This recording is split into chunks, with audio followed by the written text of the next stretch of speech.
Hello बच्चों, आज हम ओव्यूल के बारे में पढ़ेंगे। तो आइए स्टार्ट करते हैं। ओव्यूल बेसिकली बच्चों, ओव्यूल है क्या, पहले तो मैं आपको ये बता देती हूँ। ये जो ओव्यूल है, यहाँ पर मैंने जो दो स्ट्रक्चर बनाई हुई हैं, ये ओव्यूल की पोजीशन है। ओव्यूल सेम ही है, लेकिन ये ऐसे भी मिल सकता है, ऐसे भी, और इसके अलावा भी और भी कई तरह के तरीके से ओव्यूल प्लांट में रह सकता है। अब ये ओव्यूल है क्या? तो बेसिकली बच्चों, ओव्यूल वो जगह है जहाँ पे सेक्सुअल रिप्रोडक्शन जब होगा फ्लावरिंग प्लांट में, एंजियोस्पर्म में, तो ये जो ओव्यूल है ना, इसी ओव्यूल के अंदर हमें फीमेल जो गैमीट है वो मिलेगा। और फीमेल गैमीट क्योंकि यहाँ पे मिलेगा, और ये फीमेल गैमीट जिसमें पैदा होगा, मतलब जिस सेल में बनेगा ना बच्चों, उसे हम कहेंगे, उस स्ट्रक्चर को फीमेल गैमेटोफाइट। और वो फीमेल गैमेटोफाइट, ये जो यहाँ पे ये जो पूरा दिख रहा है ना, जो मैंने आपको दिखाया है, जिसकी आउट बाउंड्री ब्लू कलर से है, इसके अंदर कुछ ये सेल्स हैं जो मैं आगे डिस्कस करूँगी, बताऊँगी, ये पूरा की पूरा फीमेल गैमेटोफाइट है, जिसे हम एम्ब्रियो सैक भी कहते हैं। और ये एम्ब्रियो सैक जिस स्ट्रक्चर के अंदर बनता है वो ही है हमारी ओव्यूल। तो ओव्यूल बेसिकली मेगास्पोर को बना रहा है। किसको बना रहा है बच्चों? ओव्यूल बेसिकली मेगास्पोर को बना रहा है। तो एक तरह से हम कह सकते हैं कि जो ओव्यूल है वो एक पाउच के अंदर मेगास्पोर बन रहा है। तो यानी कि ओव्यूल हमारा मेगा स्पोरेंजियम का काम कर रहा है। मतलब जहाँ पे मेगा स्पोर बन रहे हैं ना, उस चैम्बर को मेगा स्पोरेंजियम कहते हैं। आपको पता है फंजाई में 11th क्लास में भर भर के आपका स्पोरेंजियम, स्पोरेंजियोस्पोर्स, बहुत स्ट्रक्चर्स आई थी। स्पोरेंजियम जनरली वो स्ट्रक्चर होती है जिसमें स्पोर्स बनते हैं। तो यहाँ मेगा स्पोर बनता है, इसीलिए हम ओव्यूल को अदर नेम, हम इसको मेगा स्पोरेंजियम भी कह सकते हैं। अब ओव्यूल को अगर मैं बच्चों कहूँ तो ओव्यूल के बारे में 3 मेन कैरेक्टरिस्टिक्स मैं अगर बताऊँ इसकी, तो पहली बात तो ये ओव्यूल जो है वो इंटेग्यूमेंटेड है। मतलब इंटेग्यूमेंट का मतलब है कि इस पे कवरिंग्स होंगी, ठीक है, आउटर कोट होंगी इसकी। तो ये एक इंटेग्यूमेंटेड स्ट्रक्चर है, आप ऐसे भी लिख सकते हैं, इंटेग्यूमेंटेड। ओव्यूल जो है वो कभी भी फटता नहीं है। जैसे ऐसा होता है ना कि जो फली होती है, उस जब वो ड्राई कंडीशन में फट जाती है तो उसमें से बीज सीड्स हैं वो डिस्पर्स हो जाते हैं, बट ओव्यूल के साथ ऐसा नहीं होता। तो इसीलिए ये कैसी स्ट्रक्चर है बच्चों? इनडेhiscent। क्या कहेंगे हम ऐसी स्ट्रक्चर को? इनडेhiscent। देन उसके बाद मेगास्पोरेंजियम तो मैंने बता ही दिया। तो हो गई ना अब आपकी, देखिए ये 3 फीचर्स तो ओव्यूल के आपको लिखने ही पड़ेंगे। अब बच्चों, ओव्यूल जहाँ पे रहता है वो जगह कौन सी है? मतलब आपको ओव्यूल एक फ्लावर में कहाँ पे देखने को मिलेगा? तो मैं एक छोटा सा आपको इसके लिए बता देती हूँ। सपोज ये जैसे कि हमारा ये रेसेप्टिकल है, थैलेमस, जिस पे सभी फ्लोरल पार्ट्स जुड़े हुए हैं। ये मैं ओवरी बना रही हूँ बच्चों। ये मैंने पॉलन ग्रेन्स के लिए स्टेमन, ये पूरा कार्पेल है ओवरी, ये लॉन्ग जो पोर्शन है नैरो स्टाइल, और ये स्टिग्मा चिपचिपी। और इस पे और अदर फ्लोरल वॉल्स हम बना देते हैं, जैसे कि पत्तियाँ, पंखुड़ियाँ, ये सब हम फूल की पत्ती, ये सब, चलिए ये सब बना दिया हमने, ठीक है, हो गया हमारा। अब आपको कहाँ मिलेगा? ओवरी में आई। ओवरी में एक ओव्यूल भी मिल सकता है बच्चों, आप 11th क्लास में पढ़ के आए हैं, और एक से ज़्यादा ओव्यूल भी मिल सकते हैं। ये मैं एक से ज़्यादा ओव्यूल बनाए हैं इस तरह से। ओवरी में जिस टिश्यू पे ये अटैच रहते हैं, ओव्यूल जिस टिश्यू से अटैच रहेगा ना, अब किससे रहेगा? क्योंकि ये तो ओवरी के अंदर मिलेगा ना, उस टिश्यू को हम कहते हैं प्लेसेंटा। सोलन टाइप की स्ट्रक्चर, सोलन प्लेसेंटा, सोलन इसी का फीचर था ना। तो ये जो है यहाँ पे ये जो मैंने बनाया है, ये 1 2 3 4 ये सब ओव्यूल्स हैं। एक मैंने अभी अभी बताया ना, सिंगल ओव्यूल भी एक ओवरी में मिल सकता है। मतलब मैं चाहूँ तो मैं इसे ऐसे भी, हमने ओवरी बनाई ना बच्चों, ठीक है। मैं सिर्फ अब यहाँ ओवरी बनाऊंगी, बाकी के अदर फ्लोरल वॉल्स नहीं बनाऊंगी। तो हमें यहाँ एक सिंगल ओव्यूल भी मिल सकता है और मल्टीपल ओव्यूल्स भी मिल सकते हैं। प्लेसेंटेशन 11th में पढ़ के आए, वो इसी से रिलेटेड है कि ओव्यूल किस तरीके से अरेंज है ओवरी में, वही प्लेसेंटेशन होता है। चलो आगे बात करते हैं। तो ओव्यूल के क्या क्या पार्ट हैं बच्चों। सबसे पहले बच्चों मैं आपको ये जो सबसे बहुत ही सिंपल टाइप का जो ओव्यूल है ना, इसे हम ऑर्थोट्रोपस ओव्यूल कहते हैं। मतलब आप समझिए कि बिल्कुल ऐसे सीध में एकदम लाइन में है इस ओव्यूल में जितनी भी स्ट्रक्चर्स है ना, एक लाइन में। जैसे आप ये पेन देख रहे हैं ना बच्चों, ये पेन है। अब आप ये देखिए इसका कैप जो है पेन का, इसकी बॉडी, देन उसके बाद इसकी नेब, नीडल, ये सब एक बिल्कुल स्ट्रेट लाइन में है। तो आप यहाँ देख सकते हैं, यू कैन सी कि यहाँ पे जितने भी मेजर इसके पोर्शन है जो हम आगे डिस्कस करेंगे वो बिल्कुल एक स्ट्रेट लाइन में है। तो इस तरह के ओव्यूल को हम कहते हैं ऑर्थोट्रोपस ओव्यूल। और ये ऑर्थोट्रोपस ओव्यूल कहाँ कहाँ देखने को मिलेगा बच्चों, ये जिम्नोस्पर्म में, साइकस मैंने यहाँ जिम्नोस्पर्म का लिखा है, and Piper and polygonum, P आप याद कर सकते हैं कि भाई ऑर्थोट्रोपस मेरा double P, Piper and polygonum में मिल रहा है आपको, इसीलिए ऑर्थोट्रोपस को पॉलीगोनम टाइप ऑफ ओव्यूल भी कहते हैं, क्योंकि ये इसका एक टिपिकल रिप्रेजेंटेटिव मेंबर है और ये सबसे मोस्ट प्रिमिटिव भी है बच्चों।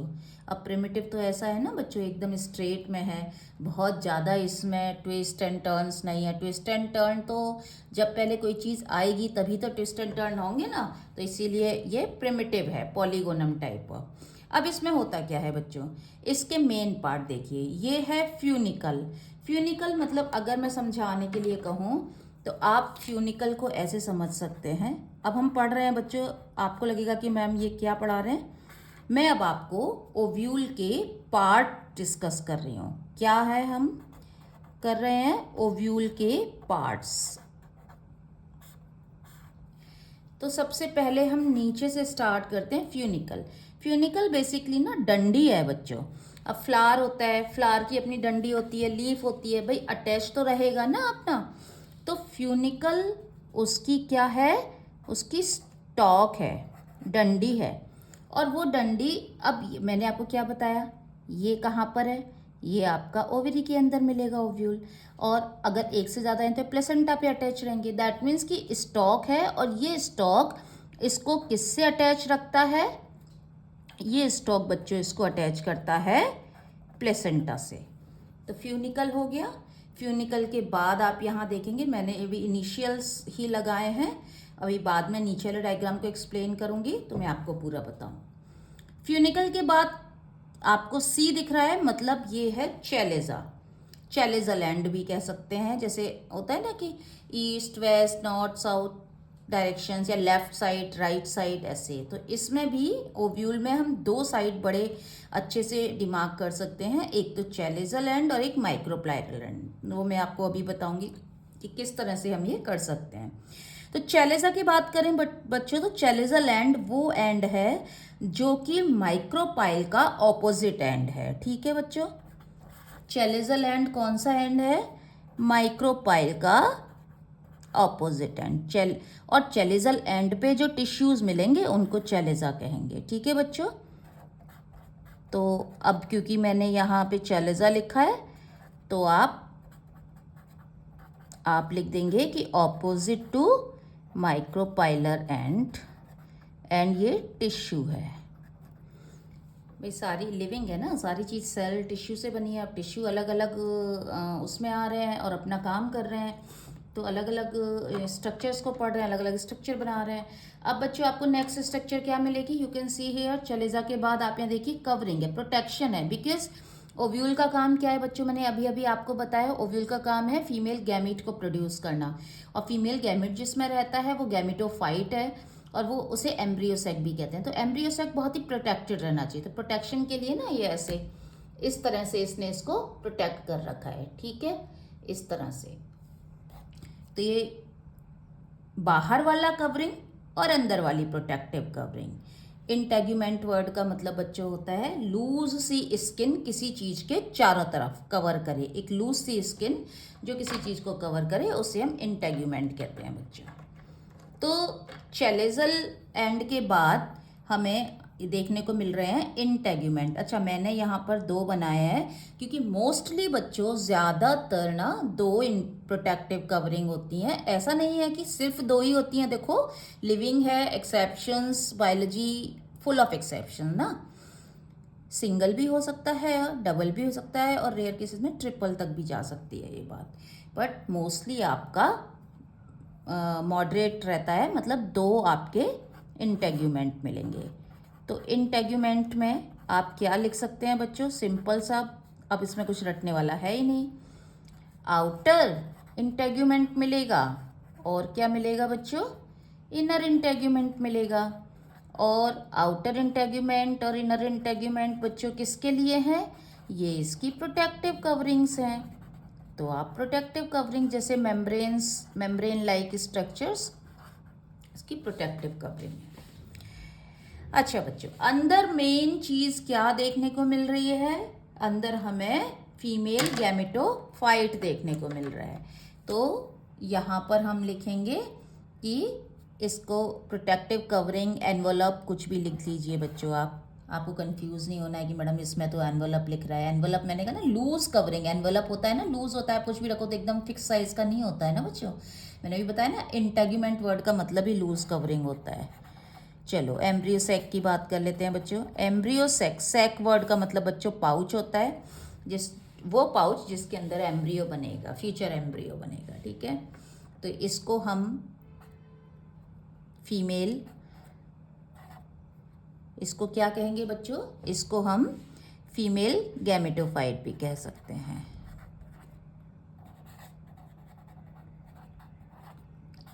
अच्छा बच्चों, फीमेल गैमेटोफाइट में क्या क्या स्ट्रक्चर्स देखने को मिल रही हैं, जो यहाँ पर देखिए, जो माइक्रोपाइलर एंड पे एक बड़ी मेन जो इम्पॉर्टेंट जो फीमेल गैमीट है जिसे हम एग सेल भी कहते हैं वो देखने को मिलेगी। यानी कि माइक्रोपाइलर एंड पे क्या क्या मिलेगा बच्चों, एक मिलेगी एग सेल, और वो एग सेल किससे सराउंड रहेगी। देखो बच्चों, सराउंड मतलब क्या ना, सराउंड का मतलब है कि चारों तरफ से घिरी रहेगी, जैसे ना मतलब लाइक मैं ऐसे करूँ, ये है ना। अब इसके सराउंड का मतलब है इधर इधर इधर इधर चारों तरफ। सराउंड करोगे तो थोड़ा सा सही अप्रोप्रिएट नहीं रहेगा। फ्लैंक वर्ड लिख देना, फ्लैंक का मतलब होता है दाएं बाएं, लेफ्ट राइट साइड पे मिलना, ठीक है, आजू बाजू।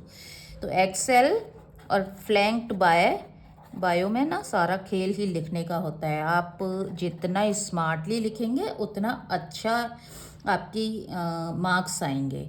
वरना बच्चे कहते हैं कि लिख के तो हम मैडम बहुत कुछ आते हैं लेकिन हमें मार्क्स नहीं मिलते हैं। तो egg cell flanked by synergids. Synergids ऐसे होता है ना बच्चों, जब लड़की आती है ना स्टेज पे तो उसके आजू बाजू में उसकी फ्रेंड्स आती है ना माला लेके, तो सिनर्जिस्ट मतलब उसको एनर्जी देने के लिए ऐसा मानते हैं कि ये पॉलन ट्यूब को अट्रैक्ट करने का काम करती हैं। और साथ में यहाँ से फिलीफॉर्म एपरेटस, आपको यहाँ पे दिख रहे हैं कुछ धागे जैसे मैंने दिखा है, फिलीफॉर्म एपरेटस भी रहता है। फिलीफॉर्म एपरेटस कुछ प्रोटीन्स और फैक्टर्स सिक्रेट करता है जो कि पॉलन ट्यूब को अट्रैक्ट करते हैं, उसको गाइड करते हैं, मतलब कि भाई इधर आना है। ओके, देन सिनर्जिट के बाद आप you can see here centre में जो मिलेगी सेल, ये सेंट्रल सेल कहलाएगी। और ये जो सेंट्रल सेल है बच्चों, इस सेंट्रल सेल में बच्चों दो न्यूक्लियस रहेंगे, लेकिन वो अभी कंबाइन नहीं हुए हैं, वो सेपरेट है। मतलब कंपार्टमेंट एक ही है, उसके अंदर जैसे मैं एक हाथ में के अंदर दो छोटी छोटी बॉल्स। ओके, देन उसके बाद ये चैलेजल एंड पे आपको मिलेगा 3 सेल अगेन, और उनको हम कहेंगे जो 3 cell, central cell 2 nucleus, central cell में 2 न्यूक्लियस हैं, उनकी मेम्ब्रेन एक ही है और उसके अंदर 2 न्यूक्लियस हैं, एक एक पोल से आता है, दूसरा दूसरे पोल से, तो पोलर न्यूक्लियाई कह सकते हैं कि पोलर न्यूक्लियाई होते हैं इसमें दो। चैलेजल एंड पे बच्चों क्या मिलेगा? चैलेजल एंड पे मिलेंगी हमें एंटीपोडल सेल बच्चों। क्या मिलेंगी बच्चों? Antipodal cells. 3 होती हैं नंबर्स में। अच्छा, ये जितनी भी सेल है ना बच्चों फीमेल गैमेटोफाइट मतलब एम्ब्रियो सेक के अंदर, ये सारी की सारी सेल्स बच्चों हैप्लॉइड हैं। और एम्ब्रियो सेक के अलावा ये स्ट्रक्चर कैसी है एम्ब्रियो सेक? ये स्ट्रक्चर है हमारी 7 सेल्ड 8 न्यूक्लिएटेड। आप काउंट कर लो जैसे जैसे मैंने अभी बताया। एक सेल कहाँ पर कम पड़ गई? सेंटर वाली, क्योंकि सेंटर में सेल एक ही है, न्यूक्लियस 2 हैं। ओके, तो बच्चों ये सिर्फ 7 सेल है ना, ये ही है हैप्लॉइड। अगर कोई आपसे हैप्लॉइड ही पूछे, बहुत कॉमन क्वेश्चन आता है, बोर्ड में भी आता है और नीट में भी आता है। नीट का बड़ा प्यारा फेवरेट सा सवाल है ये। बाकी के अगर हम देखें ना, इंटेग्यूमेंट का कोई भी सेल उठा के देख लें, टिश्यू चैलेजा का उठा के देख लें, फ्यूनिकल का उठा के देख लें, तो ओव्यूल के बाकी के सब पार्ट में आपको कौन सी प्लॉइडी लेवल मिलेगा? आपको मिलेगा डिप्लॉइड। ओके, अब बच्चों बात करते हैं मेन जो इसका फिलिंग टिश्यू है, न्यूसेलस। ठीक है, यहाँ पे ये जो मैंने ब्लू कलर से बहुत ज़्यादा सारा प्रॉम्प्ट है, ये न्यूसेलस की बात करते हैं। न्यूसेलस बेसिकली बच्चों इसका न्यूसेलस हम कह सकते हैं कि इंटेग्यूमेंट के अंदर जितना भी, ये जो 2 इंटेग्यूमेंट है इनके अंदर जितना भी सेल मास ऑफ सेल है वो सब न्यूसेलस है। और उसमें ये इसका लंच बॉक्स है। किसका लंच बॉक्स है? आप स्कूल जाते हो, लंच बॉक्स लेकर जाते हो ना, मम्मा पापा जॉब पे जाते हैं तो अपना टिफिन लेके जाते हैं, तो भाई ये क्यों नहीं रखेगा? इसको डिवाइड करना है, इसको फर्टिलाइजेशन करना है, आगे जाइगोट बनाना है, तो लंच बॉक्स तो होना चाहिए ना। आप देखोगे जब मैं आपको पढ़ाऊंगी ना, तो मैं तो यही नाम देती हूँ भाई कि ये इसको नरिशमेंट करती है, लगती है। लिखने के लिए आप लिख लेना, लेकिन हर जगह आपको लंच बॉक्स मिलेगा। ओके, तो अबंडेंट फूड रिजर्व रहता है इसमें। और किसके लिए रहता है ये फूड रिजर्व बच्चों? ये एम्ब्रियो सेक के लिए, फॉर्मेशन के लिए फूड रिजर्व रहता है। अच्छा बच्चों, एक चीज़ और बता देती हूँ मैं कि न्यूसेलस की ही सेल, कोई भी एक सेल बड़ी पता नहीं क्या धुन चढ़ती है उसकी कि नहीं मेरे को तो आगे बढ़ना है इन सब से, तो वो एक सेल डिवाइड होके मियोसिस करती है। बाकी ये सब माइटोटिकली अगर कुछ होगा तो डिवाइड करेंगे, मियोसिस करती है। मियोसिस से प्लॉइडी लेवल कितना हो जाता है? हैप्लॉइड हो जाता है। और 3 सेल खत्म हो जाती हैं, डिजेनरेट हो जाती हैं, और सिर्फ एक सेल जो बचती है ना बच्चों, वो ही एक सेल अब कितनी बार करेगी डिवीज़न, लेकिन मियोसिस नहीं करेगी बच्चों, सिर्फ और सिर्फ माइटोसिस करेगी। और वो 3 बार माइटोसिस करेगी। एक बार माइटोसिस करेगी तो 2 सेल बनाएगी, फिर दोनों सेल डिवाइड होंगी। पहली बार माइटोसिस किया बच्चों तो 2 सेल बनी, ठीक है। दूसरी बार जब माइटोसिस किया तो इसकी 2 सेल बनी और इसकी 2 सेल, क्योंकि दोनों में हो रहा है, ठीक है। तीसरी बार माइटोसिस किया बच्चों तो इसकी 2 सेल, इसकी 2 सेल, इसकी 2 सेल, कितनी सेल हो गई बच्चों? हो गई ना 8 सेल। और ये 8 सेल इस तरह से एम्ब्रियो सेक में हो जाती हैं, अरेंज हो जाती हैं। तो ओव्यूल किस तरह से डेवलप हो रहा है, ठीक है, डिपेंडिंग अपॉन कि ओव्यूल में न्यूसेलस का जो डेवलपमेंट है वो किस तरह का है। मतलब न्यूसेलस ज़्यादा है, भर भर के लंच बॉक्स है, या आज मम्मी ने खाना थोड़ा कम रखा है तो बड़ा ही कम लंच बॉक्स है, इसी में काम चलाना पड़ेगा। तो उसके बेसिस पे हमारे ओव्यूल 2 तरह के होते हैं। अगर ये न्यूसेलस के जो टिश्यू है ना बच्चों, ये ब्लू वाला, अगर ये मैं बिल्कुल पतला सा बनाती ब्लू कलर का रीजन, तो उसको हम कहते टेन्यूसेलेट। क्या कहते हैं बच्चों? टेन्यूसेलेट, ठीक है। टीई वर्ड लगाना है सिर्फ न्यूसेलेट में, ओके। यानी कि न्यूसेलस कैसा है? Poorly developed. और ये मिलता है गैमोपेटैलस फ्लावर्स में। गैमोपेटैलस वो होते हैं बच्चों जिनकी पंखुड़ियाँ जॉइन होती हैं, आपस में चिपकी हुई, जुड़ी हुई पंखुड़ियाँ होती हैं, ओके। दूसरा अगर खूब सारा लंच बॉक्स है, भर भर के है, ओके, तो उसे कहेंगे क्रेसिन्यूसेलेट। क्या कहेंगे बच्चों? क्रेसिन्यूसेलेट। और ये किस में मिलेगा बच्चों? अब क्योंकि मैंने कहा ना कि ये मिलेगा गैमोपेटैलस में, पत्तियां जुड़ी हुई हैं, तो अब इसकी ऑपोजिट सिचुएशन क्या हुई? पत्तियां नीचे से एक दूसरे से अलग अलग हैं, तो ये मिलेगा आपको पॉलीपेटलस में, फ्लावर में। ठीक है, तो ये बच्चों everything about the new ovule. अब मैं ये बताती हूँ कि ये आपको लगेगा मैडम ने 2 ओव्यूल क्यों बनाए हुए हैं। देखो बच्चों, ये तो मैंने आपको सिंपल बताया था। अच्छा हाँ, एक लास्ट माइक्रोपाइल रह गया है, फटाफट से इसको भी कर लेते हैं। माइक्रोपाइल क्या चीज़ है बच्चों? तो ये जो माइक्रोपाइल है ना बच्चों, ये माइक्रोपाइल हमारा एक्चुअली पॉलन ग्रेन आएंगे, जर्मिनेट होंगे, तो वो पॉलन ट्यूब बनाएंगे।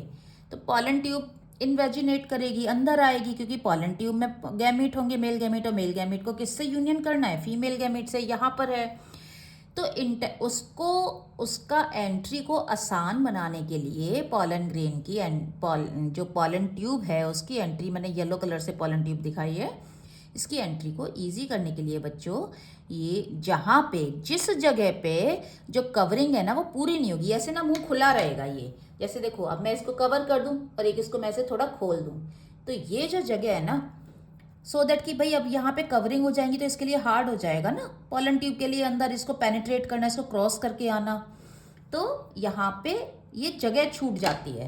ये जो इसके कवरिंग होती है ना, ये जगह ऐसे पूरी नहीं बंधी होती, ऐसे छूट जाती है। तो यही रीजन को जहाँ पे इंटेग्यूमेंट टच नहीं होते, जहाँ पे एक वो होल जैसा बनाते हैं और सीधा रास्ता किसको देते हैं? एम्ब्रियो सेक को। उसी को बच्चों हम कहते हैं माइक्रोपाइल। और माइक्रोपाइल इसीलिए होता है सो दैट कि वो पॉलन ट्यूब की एंट्री मेल गैमीट की आसानी से हो जाए। अब ये बच्चों मैंने बिल्कुल सीधा स्ट्रेट पॉलीगोनम वाला बताया, बट आपकी बुक में ना ये नहीं दिया हुआ है। एनसीईआरटी में, एनसीईआरटी में आपको ये वाला दिया हुआ है, इसे कहते हैं एनाट्रोपस ओव्यूल, इसीलिए मैंने ये बनाया है बच्चों। अब ये एनाट्रोपस ओव्यूल बच्चों कैसा हुआ? जैसे देखो ये है, ये एकदम स्ट्रेट ओव्यूल है ना, ये ऑर्थोट्रोपस है ऐसे। अब ये ऑर्थोट्रोपस ओव्यूल बच्चों ऐसे, अब ये 90 डिग्री पे झुक जाए और 90 के बाद ये ऐसे झुक जाए बच्चों।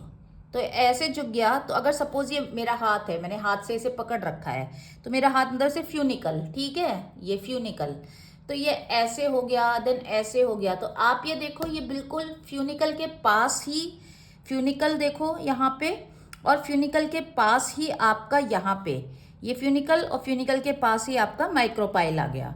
तो ये 180 डिग्री पे टर्न हो गया है, तो इस वजह से फ्यूनिकल के पास ही माइक्रोपाइल। अब बच्चों यहाँ पे मैंने लिखा है हाइलम।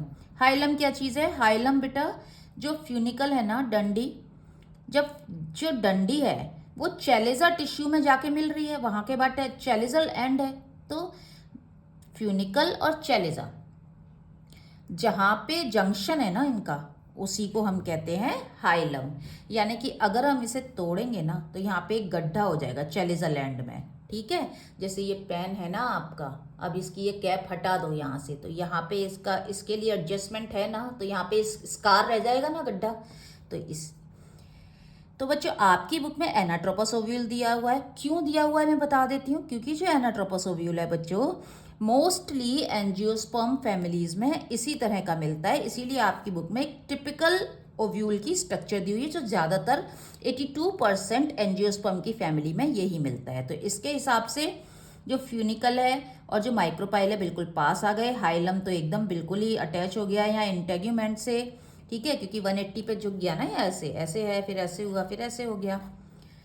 देन उसके बाद बाकी की स्ट्रक्चर सेम ही है, outer integument, inner integument, embryo sac, ये ब्लू कलर का न्यूसेलस का टिश्यू है, और इसका चैलेजल एंड बिल्कुल इधर आ गया है, और माइक्रोपाइल इधर आ गया, ठीक है। तो ये ट्विस्ट हो गया 180। तो बच्चों होप कि आपको बहुत अच्छे से समझ में आ गया होगा। इसी तरह से आप चैनल को लाइक, शेयर एंड सब्सक्राइब करते रहिए, और अगली वीडियो किस पे होनी चाहिए मुझे कमेंट सेक्शन में ज़रूर बताना।